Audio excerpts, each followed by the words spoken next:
Okay, guys, so last week, week 6, last Zoom call, we made it. And I think Mitch wanted to share some of his experiences.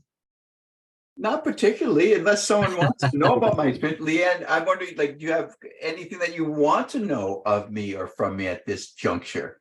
Well, you and I have been communicating, but sort of sporadically. We're both busy, and you've been very busy. So just, I guess, overall, how you're feeling better, your energy, So I think this has been a pivotal moment in my life. This diet, I think, has done lovely things for me, including probably recalibrating how I will eat going forward. I am, let's see, bouncing around between 10 and 11.5 pounds less than when I started the program. I am sleeping better. I am feeling relatively well. I have been underslept for the last week for a bunch of reasons. So I'm operating on too little sleep and still operating pretty well. So I would say for me, I'm really thrilled with the results, and I'm thrilled that the two of you made this available. I am super grateful for what the two of you have enabled for me. Awesome. You're here. Yeah. Yeah, no, absolutely. And I know all of you want to discuss a little bit about going forward, right? Yeah, please. Hi, Ella. Hi, How are you doing? I think I'm fine. Doing okay? Excellent. Yeah. Any updates for us? Actually, no. No, not today. I did about 36 hours fast, Wow. and then I have to break it Yeah. because we have to the party. Today, actually, I already was in the Chinese restaurant, for lunch, and started to take rice. I don't know what will be the circumstances of this. What will be? No, just kidding.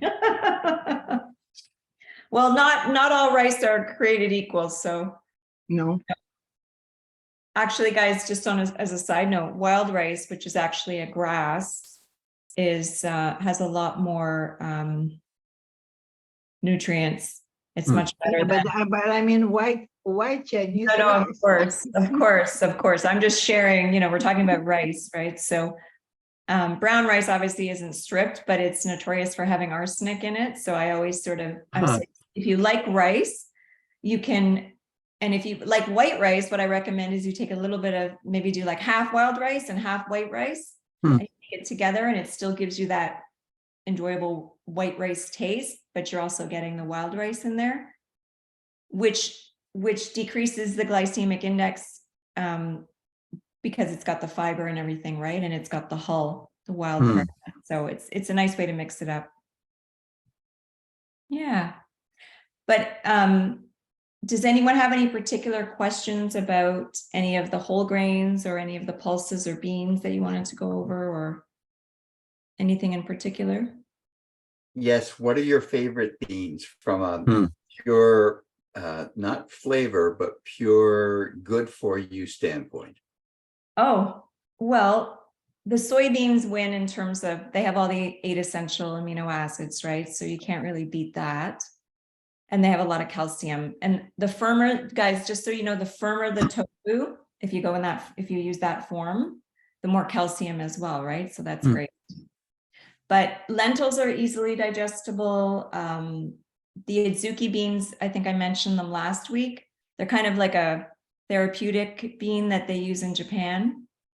Those are easily digested. They're great for the kidneys and your organs. I like the chickpeas. The mung beans are great as well. So everyone sort of knows the Indian dal beans. So those are the mung beans. So those would probably be the top in terms of what they have to offer.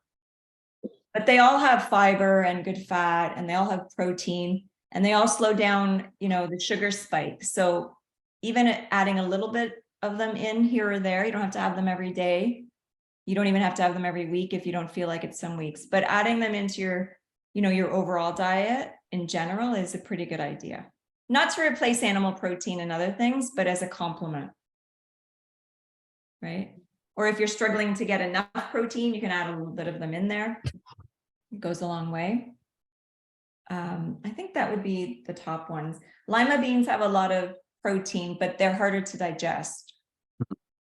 So if you're going to have the larger beans, like the kidney beans and the lima beans, those ones you really want to make sure you're soaking, preferably overnight, and then rinsing well before you cook. That's all. Because they have enzyme inhibitors.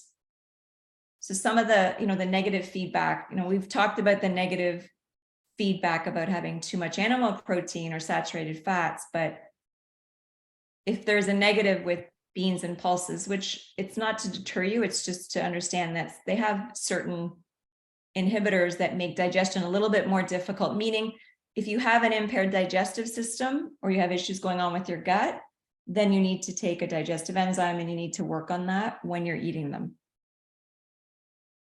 Did you say pulses? Well, pulses just in the family of, lentils and beans and traditional things like that. Yeah. I never heard the term. Okay, cool. Yeah. It's used a lot in sort of, East India and places like that. They'll refer to it as that. So, yeah. I got a response from the herbalist that I use downtown, Irby's Herbs.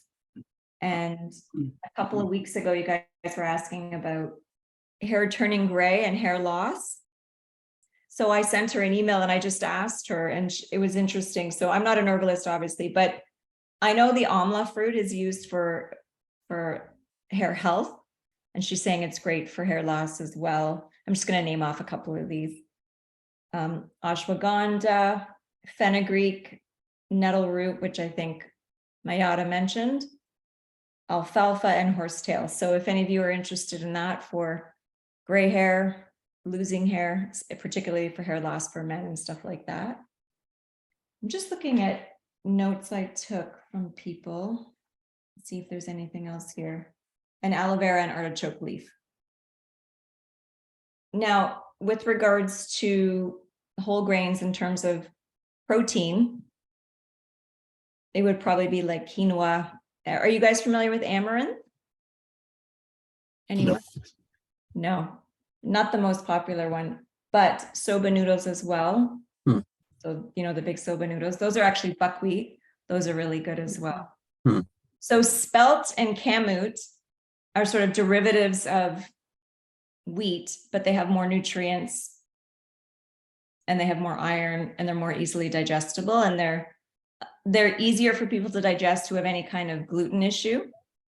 So if you want to mix it up and you want to have a little bit of pasta, you can try the spelt pasta. It really doesn't have it's a very similar taste to wheat. Kamut pasta is has a little bit different taste than wheat, but it's very good. Traditional wheat has it's been modified and changed so much that I think that's part of the reason people have issues with the gluten. So, And do you have a rule of thumb for how much, pasta we would have in a meal to not spike our glycogen and all the rest of it? Or how many times a week even we should have it? Like once a week, or what do you think? well, I think that it makes a lot of sense to have it after a workout, or you've sort of, if you will, earned it. I think that your body's going to utilize it. And then if you're looking at about a cup or so, right? You're running anywhere between 30 and 38 grams of protein, right? And when we say in cup, it's cooked. I'm always talking about cooked, guys. I wouldn't. Right. Yeah, I'm not gonna. It changes when it's cooked. So yeah, Right. I think. Let me just see here. A cup of cooked pasta is almost like palm size. It's pretty modest. Right. So Anthony, what I would do would be the days when you work out. Yeah. There's like a window, 24, 48 hours, more advanced trainers, apparently it's 24, if Nova's 48, somewhere in between. where your muscle protein synthesis is overstimulated. So the body basically wants to build muscle. Hmm. That's kind of the best window to feed it, you know, some carbs, proteins, nutrients, right? It's gonna go to your muscle. Oh, interesting. So Hmm. like a day, basically, when you, after the workout, if you wanna, you know, eat some That's the carbs, day. that's the best, that's the day to Yeah. eat it. Great. Because then it's gonna go to your muscle. That's incentive. It's Yeah. much, Yeah, you have to earn it, right? You have to earn that, you know, Yeah. 1 cup of pasta. The other key, Anthony, is you don't want to just have, you're not having the pasta by itself, right? Right. Yeah. So if you have enough protein with it as well, and you have some fiber with it, then That you're offsets. also help, absolutely, you're gonna offset it. I'm not recommending you go out and have, you know, a bowl of pasta by itself, right? Right. Leanne, Leanne, Yes. I know that if you combine lentils and rice, Mhm. you will have the full essential proteins. But I don't remember, it's 1/3 and 2/3, but I don't remember what is what, Yeah, lentils or rice. it would be more beans. It's just, if you have just a bowl of beans and rice, you're going to hit your amino acid target, but you're going to have a lot of carbs, right? It's a high carbohydrate count. So if you really want to bulk up or gain weight, then yes. Otherwise, I would say have a little bit of both, but not as your entire meal. Okay. I mean, absolutely, there are parts of the world where beans and rice are a staple every day, and they're very economical, and they are very healthy. We're just talking in terms of carrying forward sort of, you know, in a healthy manner with balanced amount of starchy carbohydrates, right? I don't want everyone to just right out of the gate jump into Hmm. having too many at once. The nice thing about the beans is, like I said, you have the starchy carb, you have the fiber, you have the protein and the essential fatty acids. So they're a wonderful way to balance out your blood sugar. And so that's the premise. You're balancing blood sugar. We're not trying to eliminate it, like the glycogen from our liver. We can't, like, I've been thinking so much about, okay, my liver's flushed of all the sugar, fantastic. Now I'm fat adapted. But it's more about, I don't know how you, like, balancing the sugar with the fiber and the protein. Well, if you're not going to be doing a ketogenic diet in the sense that you're just using fat for fuel constantly, right? You're going back to incorporating some fruit, right, as well. Yeah, a little bit. And some starchy carbs here and there. So you have that flexibility, that's okay, right? When you're looking, if you're looking at your meal, you're going to say, where's my protein? Where's my good fat? And where's my fiber? Hmm. Right? Right. That's really like 3 questions you can just sort of, you know, Right. it becomes automatic, you know, okay, I need a good enough amount of protein, fiber, good fat. That alone is a good recipe to ensure that your blood sugar is not going to spike too high, and you don't want your insulin to constantly be high and stay high, right? Right. You don't want to become resistant, so that's the key. But as well, in general, you just want to make sure that you have enough of the vitamins and minerals and the protein and the fats that you need, right? Yep. If you do a purely ketogenic diet, it's not enough protein, right? In my opinion, it's not enough protein. So that's the big knock with that. A lot of people doing ketogenic diet, they may be losing 10, 20, 30, 40 pounds. They're very happy, but they're going to be losing muscle mass, right? Yeah, slowly but surely. Yeah, even though ketogenic diet seems to be kind of muscle sparing diet, but you still lose a little bit. And just I know from my own experience when I do bunch of, you know, this kind of challenges on myself for a few months, I eat certain way, I do like DEXA scans, all the things, and I tend to lose a little bit, not gain. So we're eating 140 grams of protein a day on this reset. Does it make much of a difference if we have those 170 grams in 2 meals versus 3 meals? Like, is that, and spread it out, or should we try and aim to keep getting 140 grams of fermentagas in the 2 meals. I personally, I think 2 meals or 2 meals and a snack in the middle, not a snack meaning like grazing, but like 2 larger meals and 1 smaller meal makes a lot of sense if you're struggling to consume enough protein in those 2 meals. That's the purpose of having the 3, right? Yeah. As long as you just, you have your selected eating window. If you choose 8 hours, 10 hours, 6 hours, whatever you decide, you just want to make sure that, if you're only doing 6 hours, then 2 meals is going to be the way you probably. Yeah. So it depends on your lifestyle and your preference. Some people like to have 2 meals and then they have a protein shake in between. Right. They make the window large enough, right? The one thing I want to say about try to go at least 4, 5, even better. 5 hours probably like the best window, like a plus minus in that neighborhood.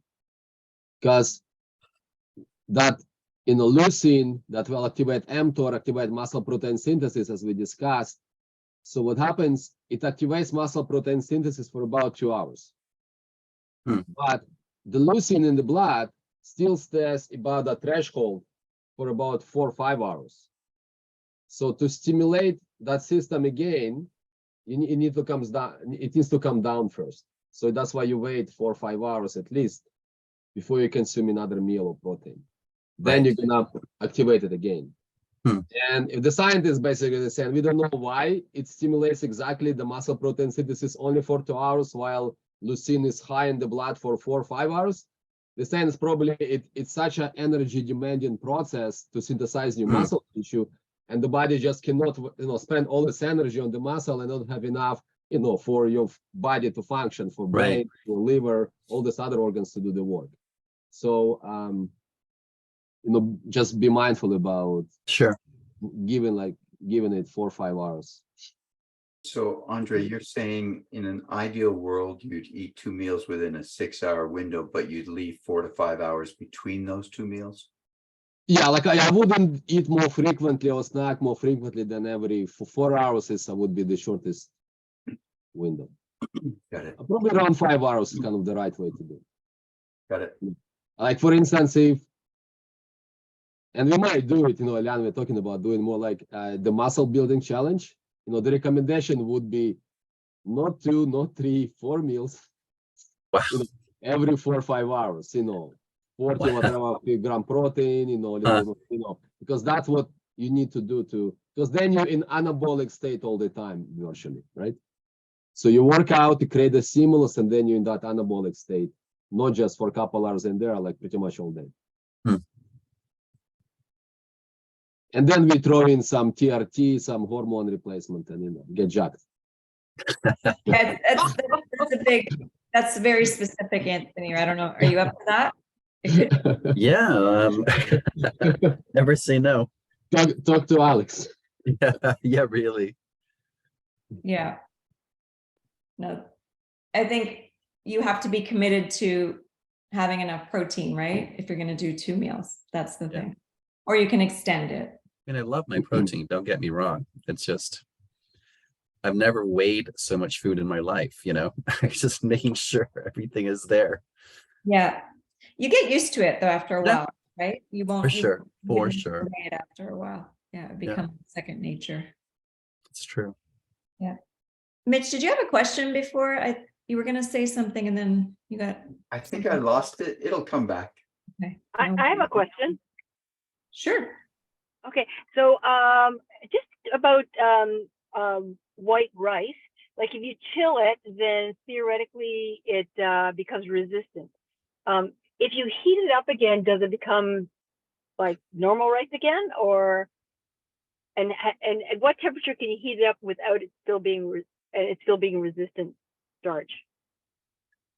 Well, you just don't want to crisp it and sort of brown it, right? So you can warm it up. I mean, I wouldn't. Are you talking about cooking it, like reheating it on the stove, Chris? I'm just saying it like if I wanted to eat rice and I know that if I cool it, then and I eat it cold or whatever, and then theoretically it's resistant and doesn't get absorbed. So number one, does it not get absorbed, but you still get the nutrients from it, or it just doesn't absorb? That's the first question.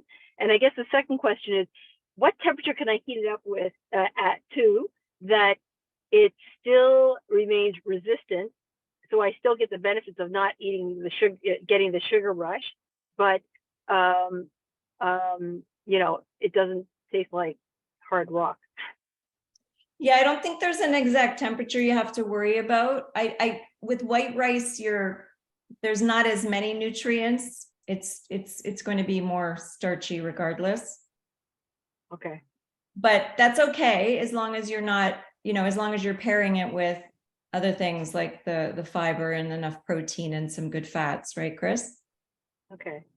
Yeah. But if I heat it, okay, so like I'm just thinking like, so fried rice, like theoretically you make the rice, you leave it overnight, it cools down, and then you fry it. So by reheating it, does that make it non-resistant? Sorry, does it make it non-resistant again?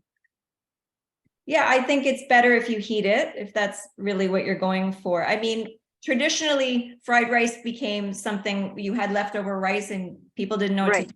So they threw it in the pan, they threw some eggs in and threw the leftover vegetables, and off they went and they made a meal, right? Yeah.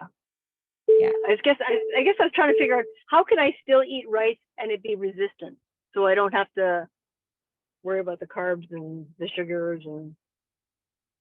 Well, I don't think you're going to completely get around that. Drat. Yeah, but I would say warm it up for sure. And just don't, you know, brown it or char it. Okay. Yeah. But Chris, that doesn't mean you can't eat some of it, right? It's just knowing how to, you know, pair it properly. Right. Yeah. And eating it at the right times, which we'll definitely go over. Yeah.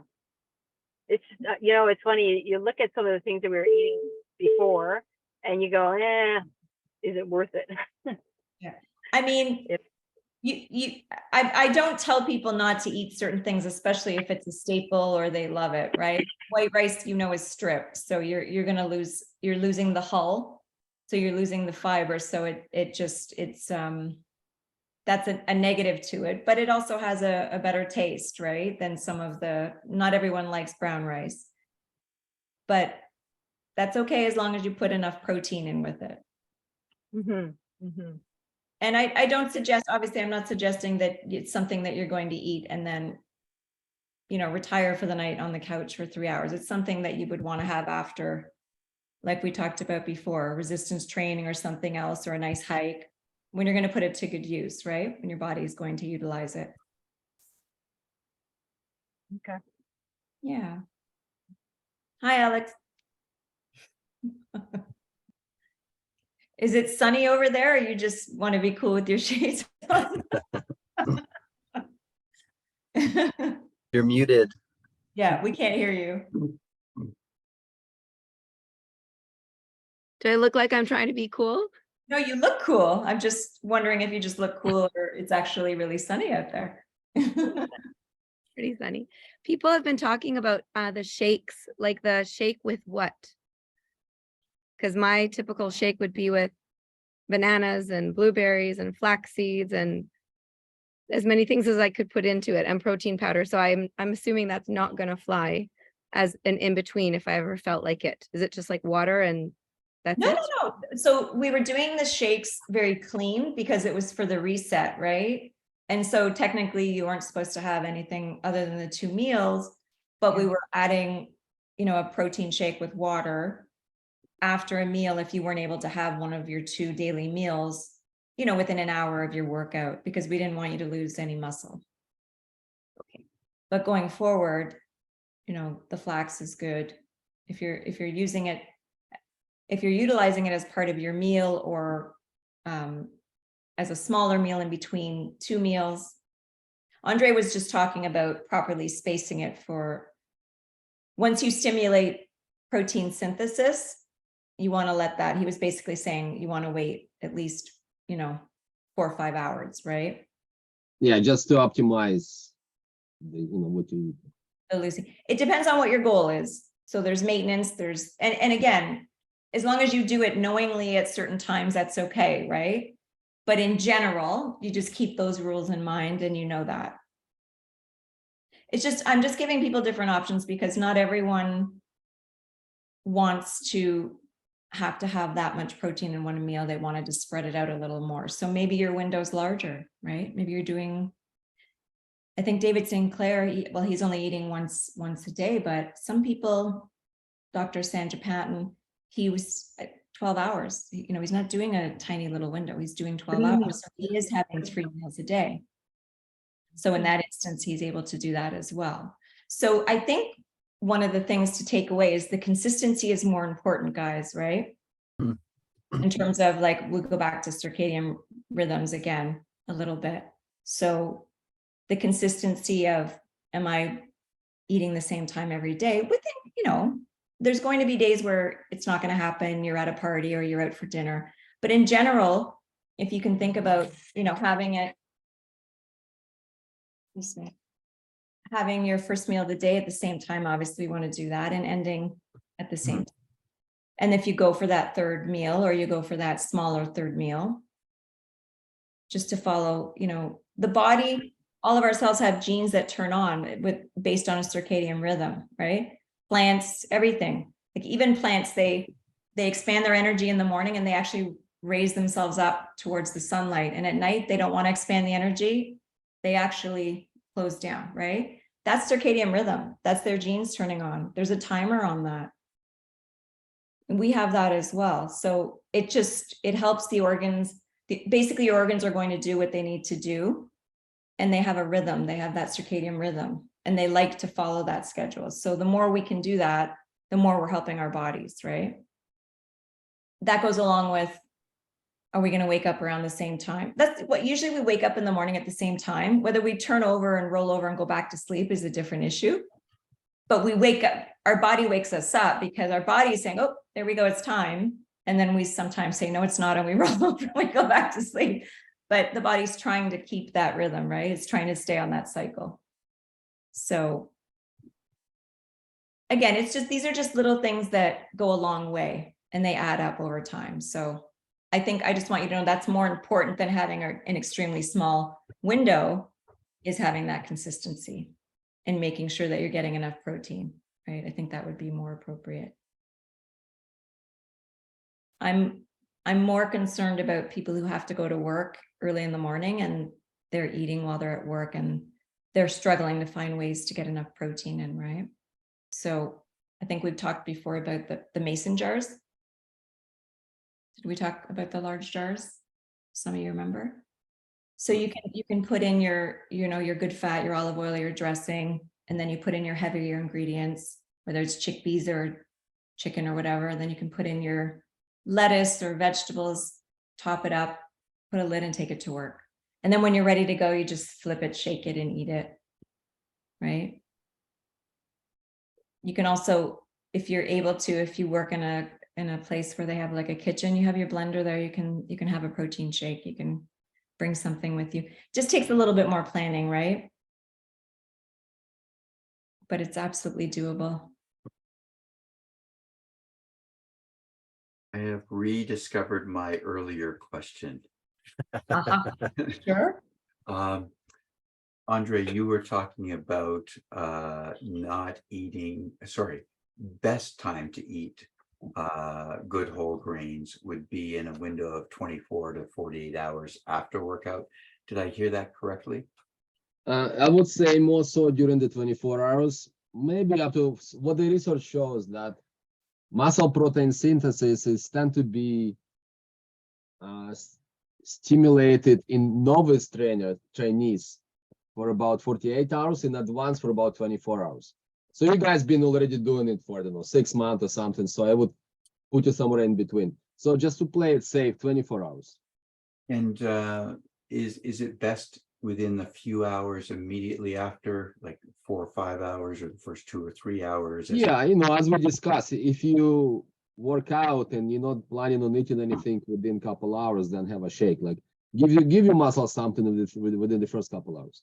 Yeah, but if I had a choice to eat whole grains is there an amount of time after a workout that's ideal? I know you're saying the window might be 24 hours, but is Yeah, I would like wait for half an hour, let the sympathetic nervous system to cool down and parasympathetic kick in. So the blood is basically back into your stomach, away from the muscle. So you can, digest the food. So wait, like I usually, when I work out, I don't run and grab a shake. Like, I see clients, I let it go for half an hour, 1 hour, and then I have my shake. Kind of, I want to be in parasympathetic nervous state when I eat, not overstimulated sympathetic. okay. But for whole grains, is there an ideal window? I guess that's the closer to the training is better, because that's where you're the most sensitive to uptaking all the glucose into your muscle. Got it. And So, go ahead, Diane. Wait. Or yeah, sorry. yeah, no, so probably wait a half an hour, right? And then within the half an hour to hour, maybe if you're going to do the whole grains, right? We're talking about, ideal. You're still going to have benefits, right, guys? But if we're talking about in an ideal situation. Yeah, and our workout is freaking intense, right? So you depleting. I talking, I think, about before this. It's called glycogen amplification cascade effect, meaning the more adrenaline we generate during the workout, the exponentially more glycogen will deplete it from the muscle. Something like 1 molecule of glycogen will deplete 1,000, one of those another 1,000, and so on. So it's exponential. And now we're doing full body workout to muscle failure, right? Several times in 30 minutes going to muscle failure, and then taking the legs, the buttocks, the core, the upper body. We're depleting tons of glycogen from the muscle. So yeah, you can, you can even have a cup and a half of that rice if you want to, maybe even 2, and it's still fine. It's still gonna go to your muscle, not somewhere else. And when it comes to shakes, am I understanding correctly that you're not ideally going to have your shake within the first half hour after a workout? You might wait that long before you. Anything, yeah, because you want the parasympathetic nervous system to come back, and then you want to eat something. Okay. Because during the workout, your blood and everything else is in the muscle, because the body it's not time to digest food, it's time to fight for life, right? So you need to give that system to come down first and then eat. So like, 15 minutes, half an hour usually. Okay, thank you. Dan, Yes. how many servings of grains are we? I mean, you and I talked, but like, I'm unclear as to, like, I know what the serving is, but I don't know how many am I supposed to have a day or not have, or I just don't want to not have enough of them. But because before doing this, I was having, I don't know, a lot, like nothing excessive, but a lot, I would say. So now since our meeting, I think I ran and had some chickpeas, and that was exciting. But I haven't done anything else. I haven't had any other grain, and I'm just wondering, like, I don't know what to do about that. Like, apart from if we're taking out weight loss maintenance, because I don't think I'm going to be able to maintain the weight that I got to. It's just almost too low for me. So if I go up a few more pounds, I'm happy. I just didn't want to be where I was. So it's like once a day, or is that enough in terms of vitamins? In terms of, are we talking about energy, or are you talking about nutrients, No, right? I'm talking about nutrients. Right. So technically, you can get all of the nutrients that you would get from your rice or pasta. You can get that from, eating other carbohydrates like vegetables, right? And some fruit, technically. Well, for me, it's not a big deal. Again, like we've gone over this a few times. My concern was not eating legumes, because I've read so much about how amazing they are. Like, I'm so into legumes. I think they're so wonderful from so many different perspectives. So I want to bring them back. And I agree with you on that. So the whole grains are different than the legumes, right? So the beans are giving you the protein, the fiber, and the good fats, and the B vitamins and all of those other things. They're also slowing down digestion, and they're feeding your gut microbiome like amazingly. So, and they're good for the environment. Like, there's just so many good things about them. Yes. So I don't think you're going to get into trouble having a good healthy bowl of beans with your lunch or incorporating that back into your diet. Do I suggest having, you know, a cup of that plus a cup of another starchy carb with it on a regular basis? Right. So if you're going to gain, if you find that you're gaining more fat than you'd like, you have an excess, right? So then you know to pull back a little bit. And again, it also, you know, it depends on how well are you sleeping, how much are you exercising, how much of the other foods are you eating?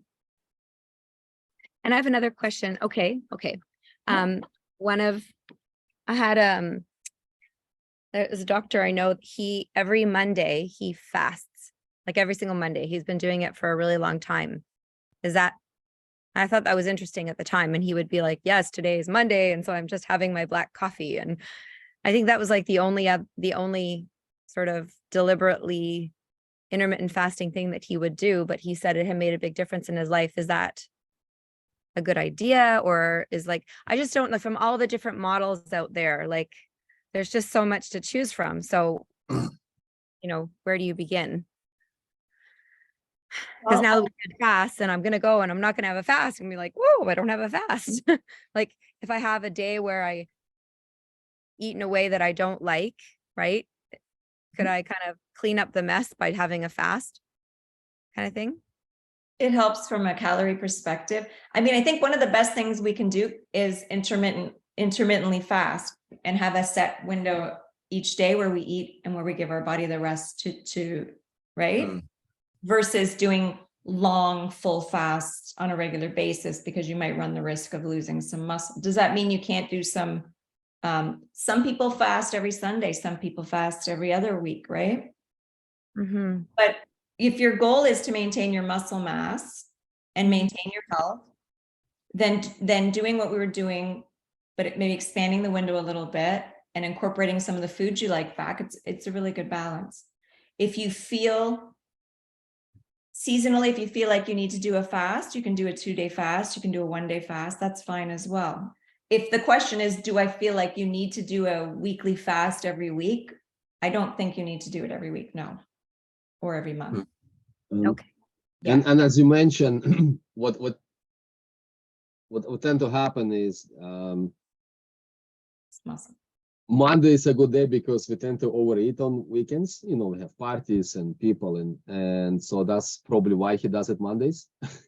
But that's what I found with people from the challenge. Some kind of told me, you know, that the reason they do Mondays is to kind of get rid of all the junk they ate over the weekend. Then you fast. So if you had like, you know, party and ate lots of junk and feel guilty about it, just fast for the next day, next 24 hours, you know, get rid of that stuff and then move on. Now, in my case, that wouldn't happen. It would be that I had too many chickpeas or something like that. Just, I know. yeah. So Or it too much depends. If you have Crazy. like 8 chickpeas, you okay. If you're like 8.5 and 9, I don't know. You might need to. No. You know what I mean? I mean, like, you know, like the kind of food that, I mean, I don't know. Like I was thinking the other day, it made me really sad. I was like, oh my God, what about like hummus and pita? Like, this is a problem. I don't have it on a regular basis, but you know, in my family, what I'm trying to do is help the men in my life to have more vegetarian meals. And there's only so much tofu that they can have, right? Then they're like, Alexandra, enough tofu, or Alex, like they used to be like, you don't want to see another chickpea, like just stop it, right? So I'm always trying to balance, like, okay, how do I do? So then I'll have like, you know, taco night and there's like no tofu. There's just beans and rice and guacamole and all those good things and yogurt, but that from a perspective of enough protein, that's not very good. Like, so I don't know. I'm a bit confused about how do I, it's like not only me, it's the people in my life that I'm trying to, you know, influence and help out. And yeah, because I'm just thinking of that, you know, how we tend to recycle meals, like we go through a certain number. I'm just thinking of some of my staple meals and they were just like, But like, they're not like they're way too starchy on the vegetarian nights. They're super starchy. Maybe they have enough protein, but they're crazy starchy. So I guess I have to research, or I don't know. Well, we talked a little bit about this, right? Where when you have the leftovers or where your family feels like they're having a little bit too much for their own liking, you were going to bring that to work and have that for yourself at work, right? No, I think you're thinking of another client. No, that was you. No, it wasn't. Look- No, no, it wasn't me. Look on your notes, right? We went over. Okay, I reread them, but I don't Yeah. remember. Really?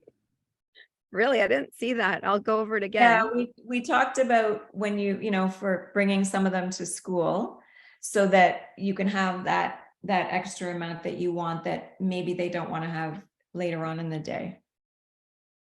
It's okay if you don't remember, but that's something that you can do as well, right? Just to find that balance, because they may be leaning towards a little bit more animal protein a little more often than you are, and that's okay too. Yeah. It's not like it's not that I don't want everyone to feel afraid to have some starchy carbs or beans and legumes. They're not, it's all about balance, right, guys? Like I keep talking about balance. If you're going to have those foods, look at what else you're eating with them and sort of say, okay, so when I say to you, where's my fat, where's my protein, where's my fiber? You can also say, where's my starchy carb, right? If you've already got one in there, then don't add two more to that particular meal, right? The body can only so it's just finding that balance. And another thing is worth clarifying is that generally it's not the greatest idea to mix carbs with fat, because carbs will raise insulin, and it's an energy storage hormone. So you have adipose tissue fat cell, and inside we store all the fat as in form of triglycerides, like glycerol and 3 fatty acids. And when the insulin is high, that thing cannot escape. You cannot use fat for energy. So basically you're storing energy. To break that triglycerides bond inside the fat cell so it can go to the blood and the blood can use fatty acids for energy, your insulin has to be low. So when you mix in carbs, maybe carbs with protein is great, it's good, but carbs with fat is not good because you're gonna store that stuff pretty much. Right, Leanne? Well, yes, except for, I would say, flax. There's a synergistic thing that happens with flax and maybe a little bit of the omega-3s. But if we're talking about, it even goes back to food combining. So you're right, mixing animal fat with carbohydrates is sort of a no-no for that reason. If you're mixing a little bit of flax oil or a little bit of fish oil with it, it's a little bit different.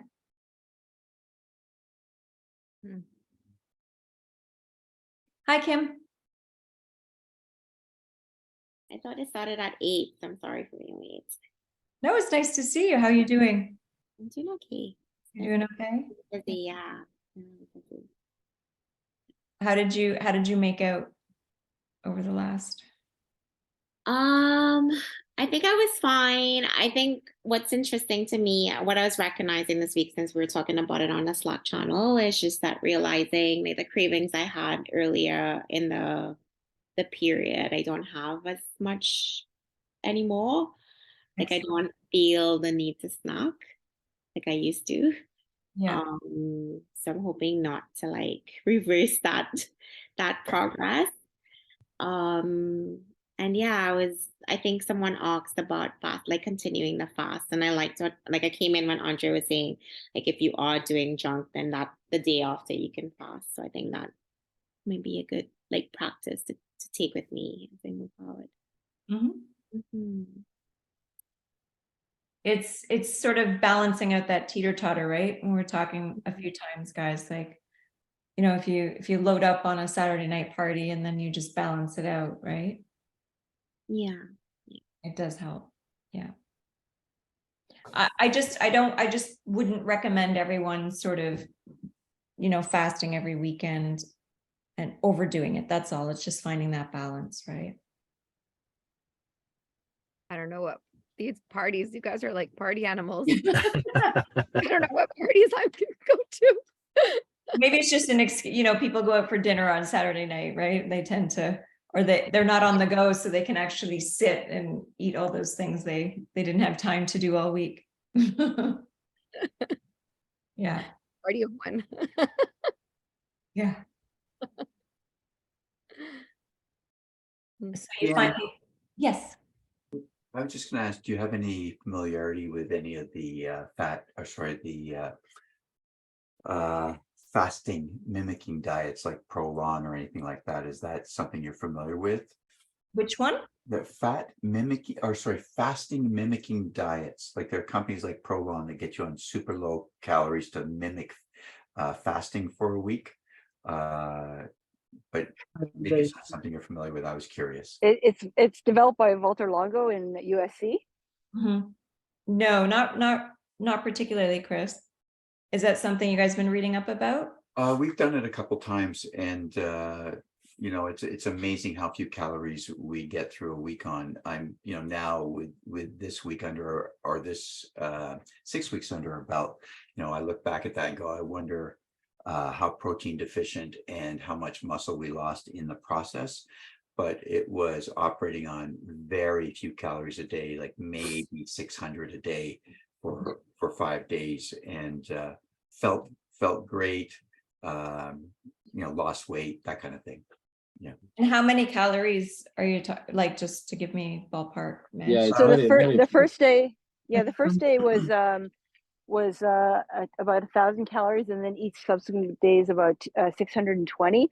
But it's like packages, right? And so, but soups and stuff, but with a low glycemic index, so you're essentially ketogenic, but for sure, like very few proteins. Yeah, there is no protein. I tried it as well. I know what you're talking about. I don't think there's any protein. I don't think so. Zero. Yeah. But Yeah. I think for us, it taught us that wow, I'm not hungry and I can do this with so little calories, and it for us it was kind of like just a mind switch, because in your head you're going, oh, I'm starving, and then it's like, wow, I'm not really that hungry and I'm okay. That's what it did for us. Yeah, and I think there are not you or Mitch, but there are a lot of people who even the water fast for 30 days. There are benefits for Anthony shaking his head. I'm just like, oh my God. Well, but there are people who are No judgment. some people are very sick, and they're they have diabetes, they have heart, they have a lot of ailments, and so yes, they're going to be losing some muscle, but for them, even in that extreme instance, the benefits that they're going to be getting from doing the fast outweighs the negative at that time, and a lot of them are quite large as well, so they're not going to be losing as much muscle. They have a lot of fat that they could burn through, right? So in situations like that, I definitely see the positives. Yeah. Also, cancer. I mean, that's where I think that program they came up with, because starving the cancer cells, right? And it's like asking people not to eat for 5 days. It's a bit too much. So they designed this to kind of mimic the same benefits, but yet letting people eat something. So it's more like a therapeutic approach. Yeah, he described himself in the book. I read his book as well. He said, like, if you're healthy, do it once a year. If you're unhealthy, like maybe a couple times a year. If you're really obese, maybe more often, right? So it kind of depending where you're at. Sorry. I think he did it. No, so you're right. He did it. That one of the things was fasting, but also they were doing it in people who are on chemotherapy, and they found that they've had less toxicity and more efficacy of the chemotherapeutic drug, which was really interesting. And then I was talking to, I was at this meeting yesterday and with a bunch of oncologists, and I mean, nobody does it, but because they think it's like maybe just an adjunct, but this guy thinks it's like, it's going to be like, food is so important. And if cancers feed on sugars, so if you're ketogenic, then theoretically it should help, right? So I think it's brilliant. Yeah, you're absolutely right about that, Chris, right? So the sugar feeds the cancer cells, and I think it utilizes up to 5 times more of the glucose than a regular cell. Right. So if you're starving it, you're going to have the benefit. So yeah, so we can starve and fast mimicking and maybe live to 120, but feel like frail and cold and unhappy, and then fall down, broke a hip, and die anyway. So you kind of have to like assess not the balance. Or you can intermittently fast, and have a window each day or on a regular basis and ensure that you're getting enough protein and nutrients in your eating window, right? So it's when people are unwell and they do like a macrobiotic diet, it's not ketogenic, but it also has benefits, and it has also worked for many people who have cancer. But that's for sort of it's more of an alkalizing sort of low inflammation, because cancer also like thrives with there's a lot of inflammation. And so the other approach is when you reduce the inflammation, the body can heal. And, speaking of muscle, the importance is, the research shows, at least the one I've seen, that roughly starting our 50s, average person loses close to like 0.9 pound or 0.9 pound of lean tissue a year. It's so like close to a pound lean tissue a year. Believe me, you don't want to fast too much. You want to fast a little bit here and there, but don't, because you're already losing on a pretty accelerating rate. And so, what kind of rest of the life you want to have, right? Well, we don't know all the answers, how it affects longevity in the long term, but, I would try to do it in a way to have some fat, as I said, but also make sure I'm not losing the muscle. Like, at least I'm not losing the muscles in the process, because we're already losing them as we get older very fast. And this is not just for skinny people, right, guys? Meaning, a lot of people they're heavier, but underneath a lot of it's like, when you have these dogs and they're these ginormous dogs, and then you give them a bath or shave them and they're like this big. It's a similar concept, right?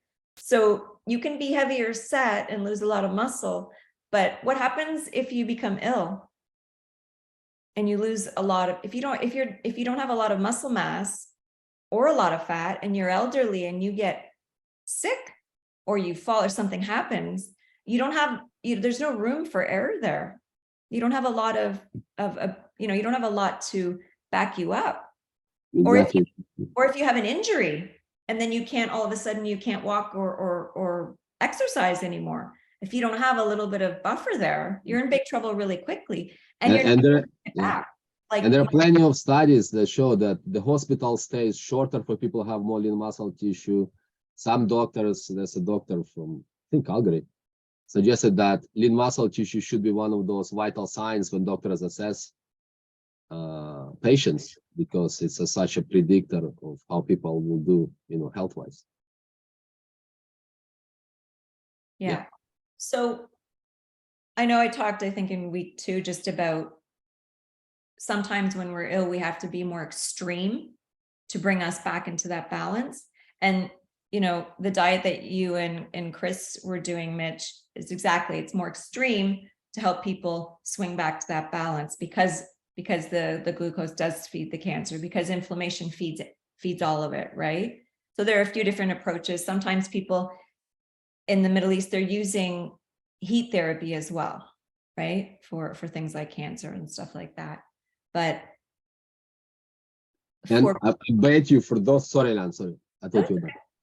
Go ahead. No, where you mentioned David Sinclair, everybody follows, and he eats this 1 meal a day, mostly vegetarian. While he's like 53, 54. I bet you when he gets too close to 60, he's gonna change his mind in terms of protein, because he's gonna see, because that's usually when people see the difference, like how they lose muscle and strength, and it's gonna happen to him as well. And then I bet you he's gonna change his mind in terms of protein. Yeah, I mean, I think that maintaining muscle mass is extremely important, right? It's also for your metabolic health as well, not just for the bulk. But we have to think about, as we get older, there's risk of injury, there's risk of illness, all of these things. If we don't have enough muscle mass or even a little in reserve, what happens each decade as we lose? And then if it happens when you're in your 70s or 80s, it's very, very difficult to gain that back. or if you get COVID, or, you know, I see people, this happens to them. It's more difficult. Each decade, it becomes a little bit harder if we're not maintaining it, right? So, Chris, the benefit is if you're eating enough protein to maintain your muscle mass and you're not having, you know, excessive starchy carbs, meaning your glucose is high and your insulin, you become a little insulin resistant and your insulin stays high, then you're finding that balance. So you're not ill, you don't have to be too, but you're keeping it right where it needs to be. The body's always trying to get back into balance, to homeostasis, right? So that's the key. I mean, I'm assuming Chris can hear me.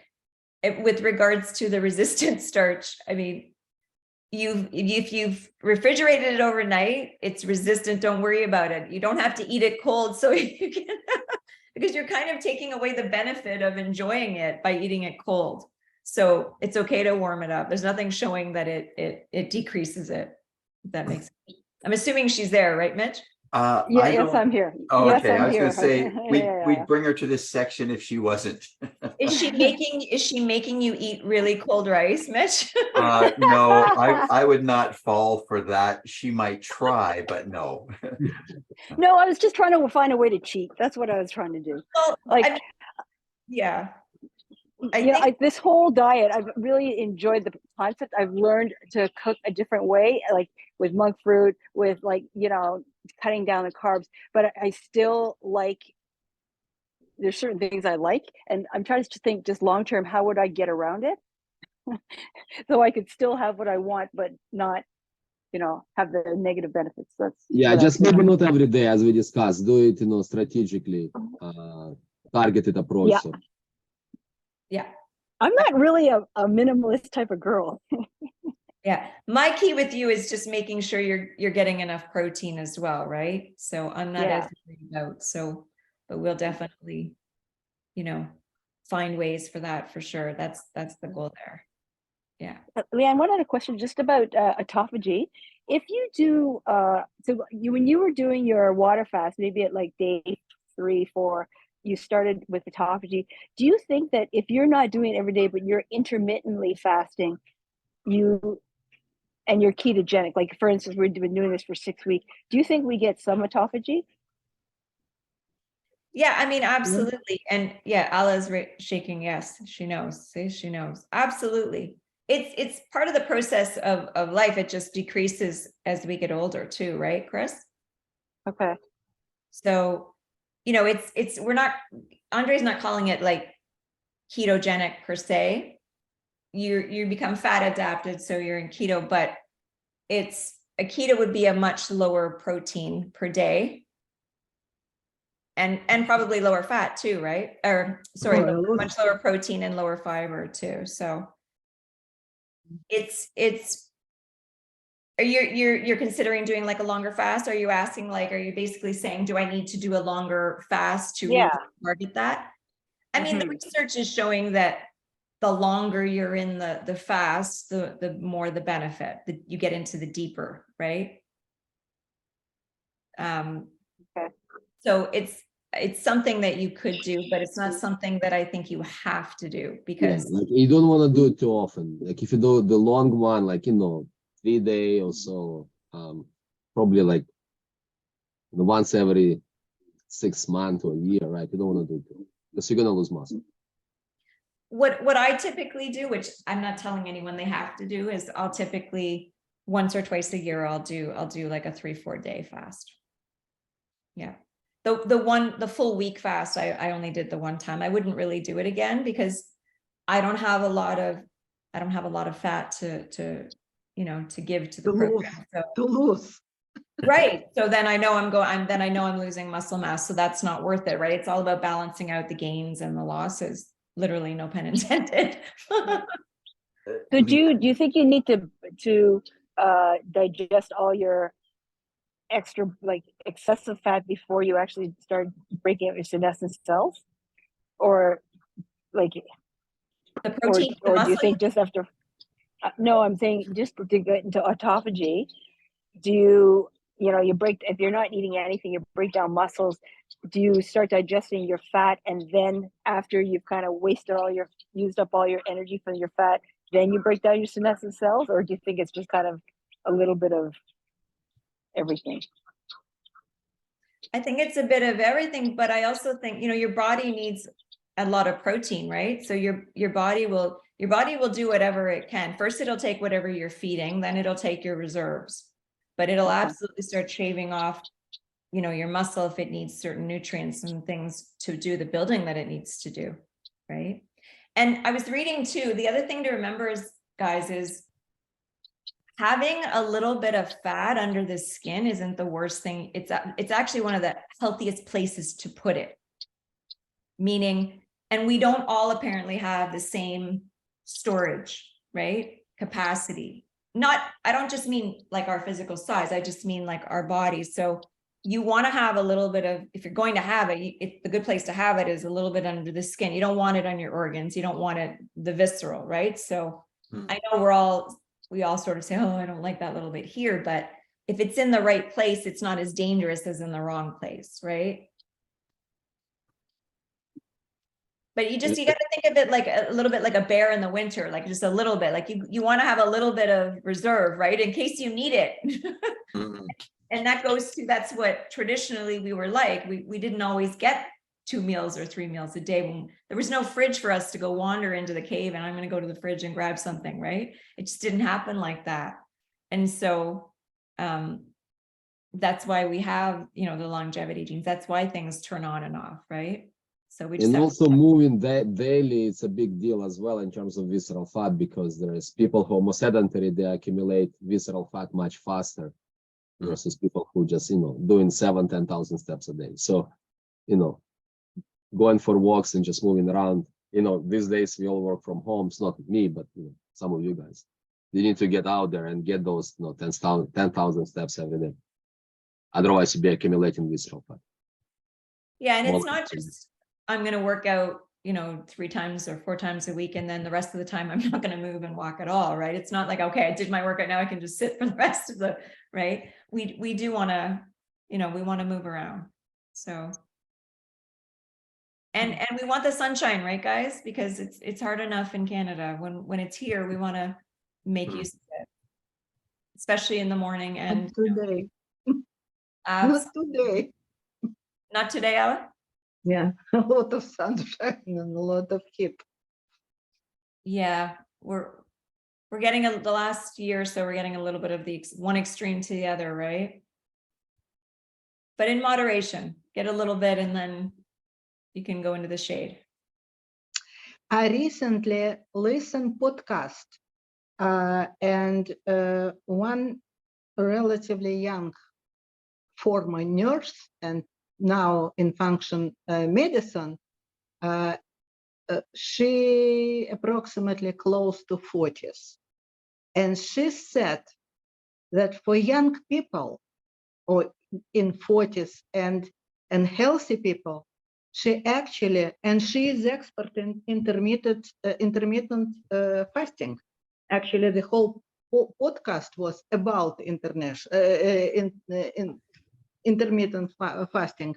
And she said, be very careful that for me in my age, it's much more important to keep, not to grow, or to keep LBM, which is muscle mass, than to fight fat.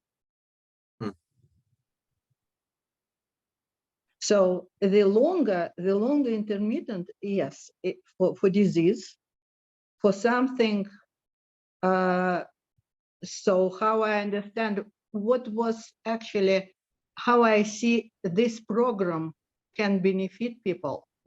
It's just to show them to learn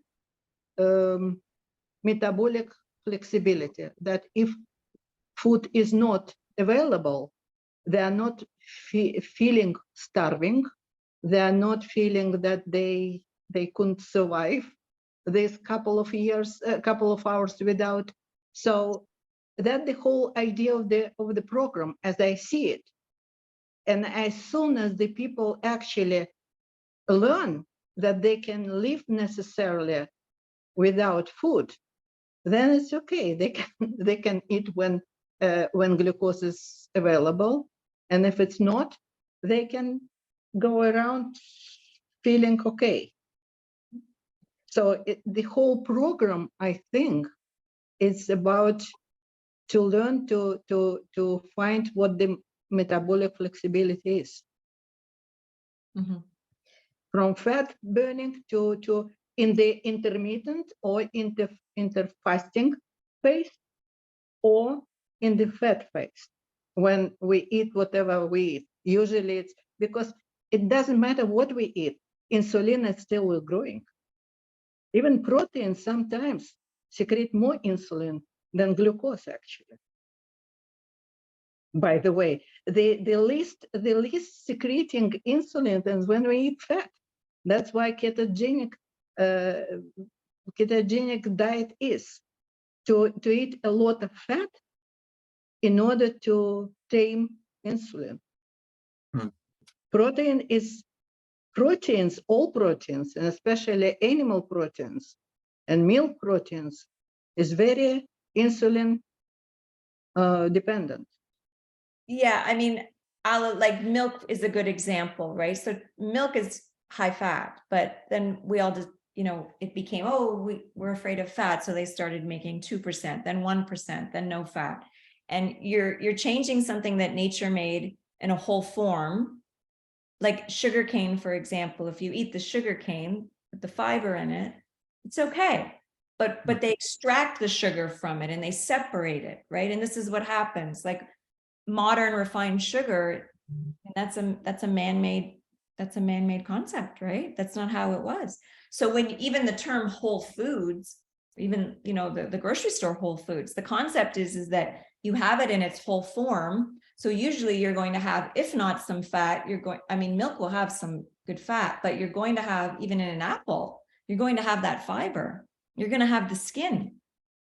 There are reasons that in nature it comes in a certain form, but we're so good at taking things and extracting from it what we want, right?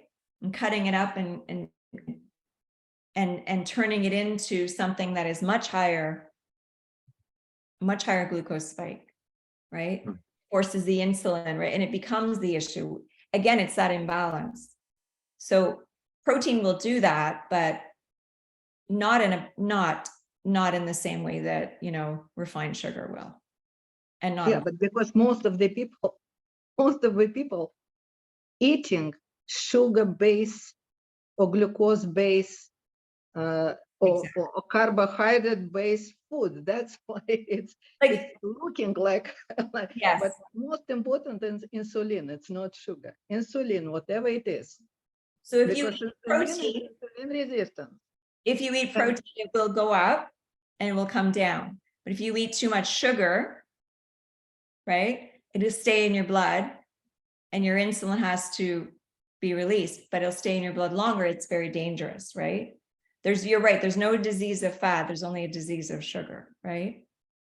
We're in big trouble if that's not removed. Yeah. So when that podcast was talking about, intermittent fasting and being careful and how maintaining your muscle is more important, they're not wrong. The point that they should be making in that podcast is that intermittent fasting is fine, but you have to make sure you're having enough protein. Yes, that's what she said. That's the key. That's why she said that for her, in her almost 40, I assume that she's about 40. Yeah. She said, right now, for me, the most important to keep my LBM, lean body mass. Yeah. I mean, I just wouldn't want people to think that, having protein is going to be bad for them and it's going to create really high insulin and they're going to have issues. People get confused pretty quickly, that's all. Yeah. If you eat a lot of protein, believe me, you will have a lot of insulin. I know that. I thought LBM is important for you. I thought you said that LBM is important. Yeah. For you. Yeah, that's why you eat this protein. Yeah. Protein's very important. You'll notice if if you just ate protein and a little bit of fat, you won't have that urge, that crash. It's very different. You can just tell even by trying it. If you just have a meal and you don't have a lot of time and you just have a big steak, or you just have, I mean, there are people who just eat, I'm not suggesting this, but there are people who just eat protein. If we're on that topic, they will just eat red meat. And long term, I have my issues, but in terms of their energy and the stability of it, they're vastly different than someone who, you know, there are people who say, well, I'm a vegetarian or I'm a vegan, and they're eating pastas and rices and very, very, very little protein, and they're constantly, you know, spiking and crashing. It's very different phenomenon. Yeah. Glad to hear that. Yeah. So I just want you guys to keep that in mind, right? It's not to be afraid of it. Just when you look at stuff like, and again, I'm not against rice. I'm just saying, and we look at white refined sugar, white refined salt, white refined grains, you know, if we're moving with the way nature made our grains, or for example, just let's use brown rice as an example, right? You have the hull, you have the shell. What does that do? What does that do? It slow the digestion. Exactly. So what happens when you slow the digestion? You slow the spike. There's no spike.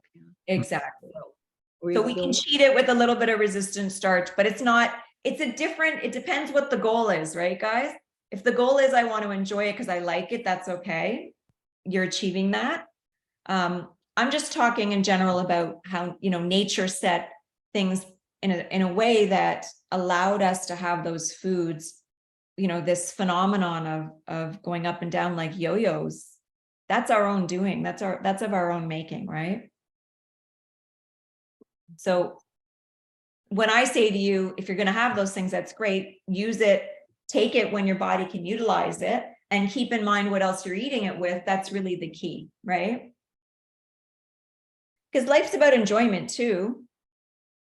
If you love something and you want to have it here or there, just try to do it in a balanced fashion and have it when you know it's a good time to eat it, and have something else that's going to benefit you when you do it, right? So Anthony, have Andre and I answered most of your concerns? Oh yeah. Yeah. Thank you. You're welcome. I know some of you are asking about fruit too, right? So like a cup of berries is less than 7 grams carbs, right?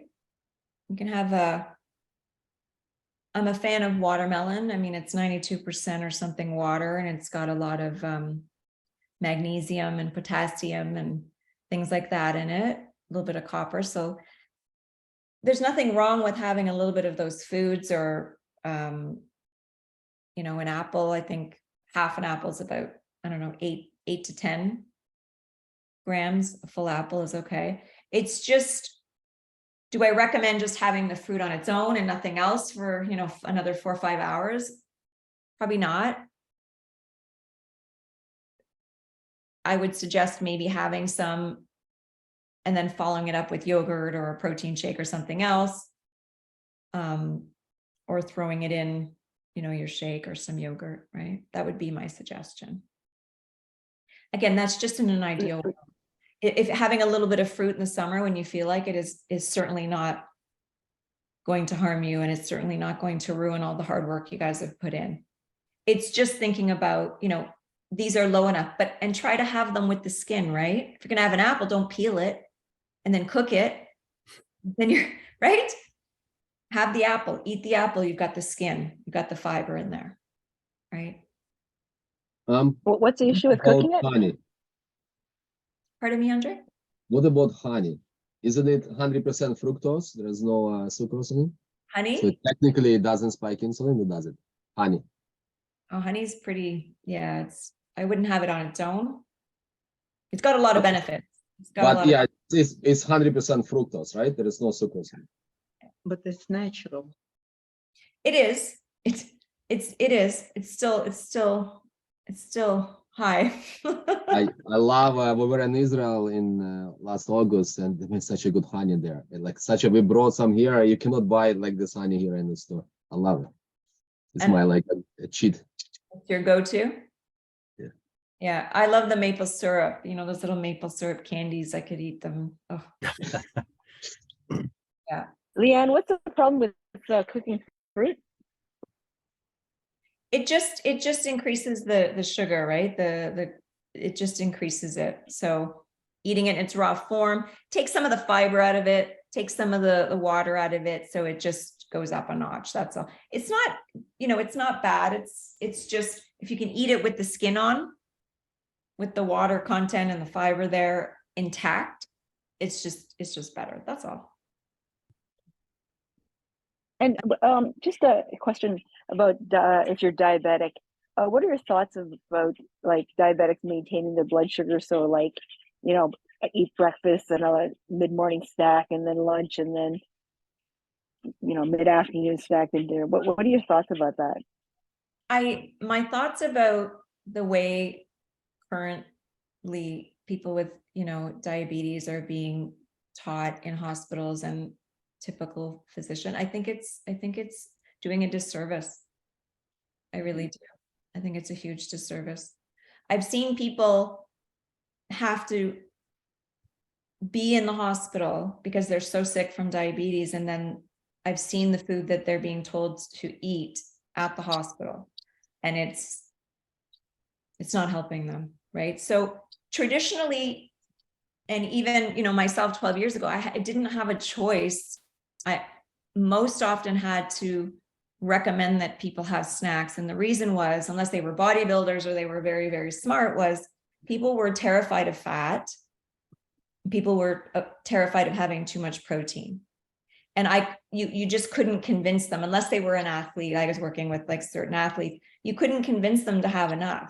So I would always say, you know, let's incorporate more fiber, more good fats and protein. But people would have it in their mind they were only going to have a certain amount. This was pre, you know, keto and things like that. This was still when people were terrified of fat in general. And so what happens if you don't have enough fat and protein and fiber? You're going to have it's just inevitable. You're going to be spiking and crashing all day long. So the norm became, well, then try to have a little, you know, a snack in between. Now, of course, I would say try to have cheese or some protein or some fiber, but the message gets lost and they end up still having way too many carbs and they're still, you know, crashing. And then it became, you know, people are surviving on their 3:30 p.m. coffee, right? Because it's always what people typically, not always, but 9 times out of 10, it's what people do earlier in the day. Doesn't mean you have to have breakfast, but if most people were having something early in the day that had too much glucose, right? Not enough protein or fiber. And then they're busy throughout the day, even if they have an okay lunch. By the time they get to dinner, they're ravenous. And the sure tell sign was they would have dinner, and then an hour later or after dinner, they're craving something sweet. So that's the sure tell sign, because the brain isn't getting the message, right? You've now fed the body, it's full, but you're still going to crave the sugar. You're still going to crave the chocolate or something sweet. And that's how, you know, and then that was like clockwork. And then we would always back up and look at what they did late morning or their first meal and what they did. And it was always traced back to that. If you can fix that, which speaks to your first meal of the day, we want to make sure we're getting enough leucine, we're getting enough protein, right? So the issue here is, Chris, the way I understand it comes down to those type 2 diabetic people because they take metformin, and metformin will drive your blood sugar down. So that's why it's kind of catch-22. They give you metformin to control your blood sugar, but then you have to eat sugar because otherwise you're gonna have blood sugar is gonna be too low, right? So instead of just telling people just don't eat sugar, they're giving them drugs and then tell them to eat more sugar because otherwise the blood sugar will be too low. That's why, because if their metabolism runs on carbs, they're not fat adapted, they're gonna get potentially hypoglycemic, right? And you know, have my issues, right? That's why, my understanding. So it comes down to managing the drug, basically. That's why they tell them to eat. because you cannot have metformin and fast. It's not a good idea. I tried. Yeah. Believe- Well, yeah. I just because metformin is one of those things that activates the MPK, which is good for longevity. Yeah. So there was a phase where I would, have a friend doctor, they provide me some metformin, so I was taking. And when I'm fast, like my eyes get red, like I'm just like, why I'm feeling so, I'm fast and I'm taking metformin at the same time. It's not a good idea. But that's, like it's about balance too. Like that's, you have to be careful with that. And then, traditionally, Chris, people were, a lot of times they measure it and they take insulin, and then they're, if they're type 1, they're still pushing the envelope just to that limit because they've got this backup. They can just give themselves something, right? But it's So, very, like, very hard on To the body. solve the problem with type 2 diabetes, so solvable. Just feed people kind of like we've been eating in this challenge week 1 to 5. Make them do tons of resistance training. Give them 6 months to a year. Everybody will be in remission of type 2 diabetes. I'll be surprised with one person left that still has type 2 diabetes. It's not that complicated. Just even, without getting into, personal details, but just for example, a client with type 2 diabetes, extremely overweight, like in an obese category, and not a small intermittent fasting window, but a very large one. And then just slowly adding more protein to the meals, and no exercise, right? Like none, like sitting 22 hours a day, guys, 20 hours, 21, 22 hours a day. Still having ice cream, still having chocolate at night, but less. Uber Eats almost every night, okay? But taking out some of the sugar first early in the day, adding more protein in, okay? And intermittent fasting, like 10-hour window. Still losing 2 to 3 pounds a week. Okay. Wow. So that just speaks to, right, the principles. And so it's a work in progress. And now I'm like, okay, so we're going to add more protein here. We're going to take a little bit of carb. So it's just baby steps, right? But there's no big exercise element to this. There's no counting of calories. There's still like McDonald's twice a week, so it's baby steps. We're getting there, but I'm seeing a consistent, right? And I don't want to see 10, 20 pounds a week. I don't want to see anything crazy because I know that that's not going to be, sustainable. It's making permanent lifestyle changes and adding that intermittent fasting element to it, increasing the protein.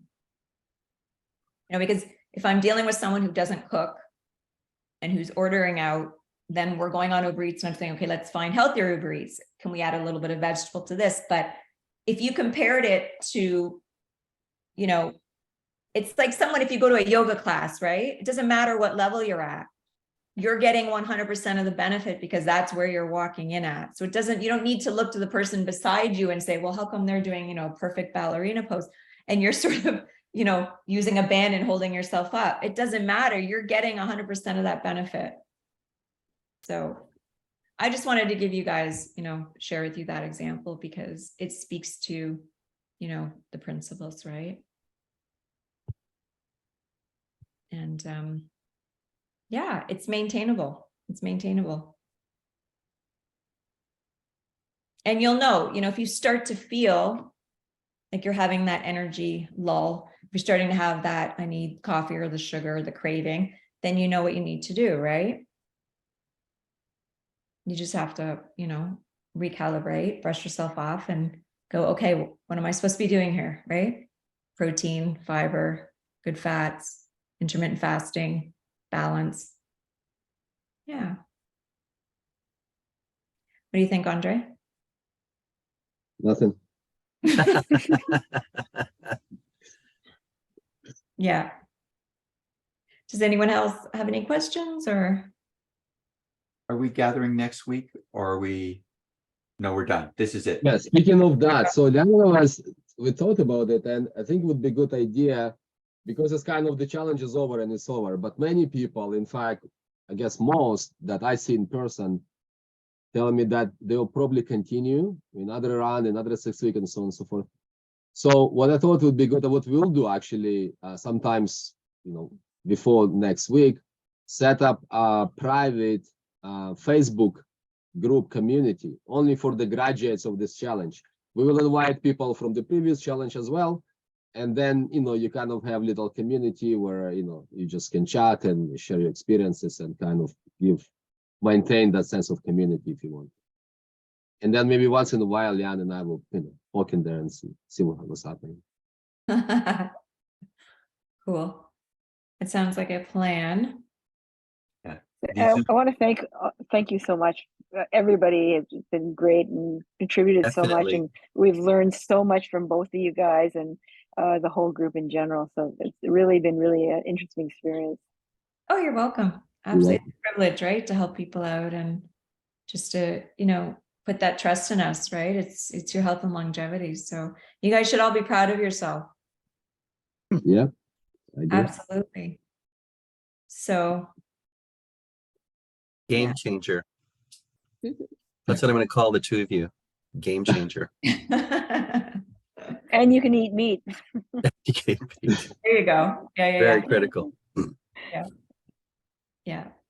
And Anthony, your last question was just about, saturated fat, too many animal fats. You don't have to just, again, go back to the balance, right? Yeah.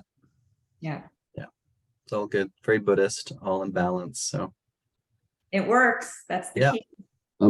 So just want to say something in terms of longevity. I know Chris into it, Ala into it, Liana into it. Yeah. There has been for the past probably like 3 years or so, give or take, right? Like lots of noise in this field. The guy who leads kind of this discussion, at least on internet and social media, is David Sinclair, who is from Harvard, and he studied, why we get old and what we can do about it and everything else. And in his book Lifespan, he talks about basically there is this three pathways that at the upstream of all the hallmarks of aging that we know today, which is AMPK, SIR2 genes, and mTOR. So I was into it, and I'm still into it myself. But when I was coming up with this idea of this program, say how can we do this reset without losing muscle, right? How can we tap into activating those longevity pathways, but without losing muscle? So that's why kind of like when we're thinking about this program is kind of taking all that into consideration and coming up with, when you eat protein, just go for it, but activate that mTOR in the muscle, not anywhere else. But then you're going to fast, and then you're going to activate the MPK, and then you're going to activate SIR2 engines. And so there's, that kind of balance, right? Triggering those longevity pathways without losing muscle, basically. And as Ala said, developing that metabolic flexibility, being able to go from burning fat, store body fat, to carbs like this. That was kind of the inspiration, the ideas, like I was considering all those things, putting it together. But the funny is, Andrei, that all of them, all geneticists today, geneticists are against this mTOR. Yeah. They're fighting. But there is still like, they're not separating mTOR in muscle versus mTOR in organ. That's you activate this mTOR been activated by leucine. There's mTOR been activated by IGF-1, basically by carbs.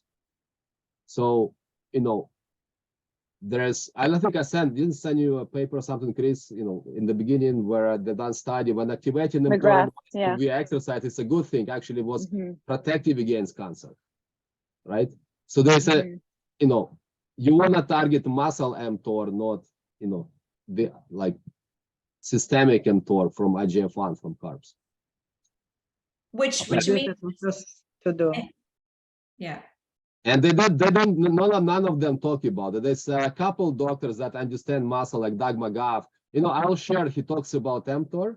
I'll share on Slack. He has a little, little 5-minute video, Doug McGough. He's a MD from States. He discusses that mTOR in the muscle versus mTOR, the rest of the body.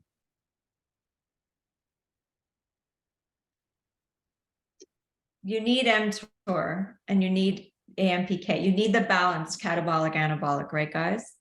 again, it goes back to homeostasis. So if we're giving the body what it needs, it's going to handle that for you. Don't have to think about it too much. If you're eating right, it's going to happen automatically.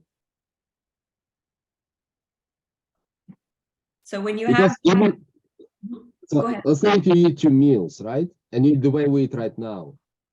So yes, you activate muscle mTOR twice a day, but the rest of the day you don't, right? And you fast like 24 hours and 30, like, so there's plenty of time for mTOR to be quiet on this style of eating.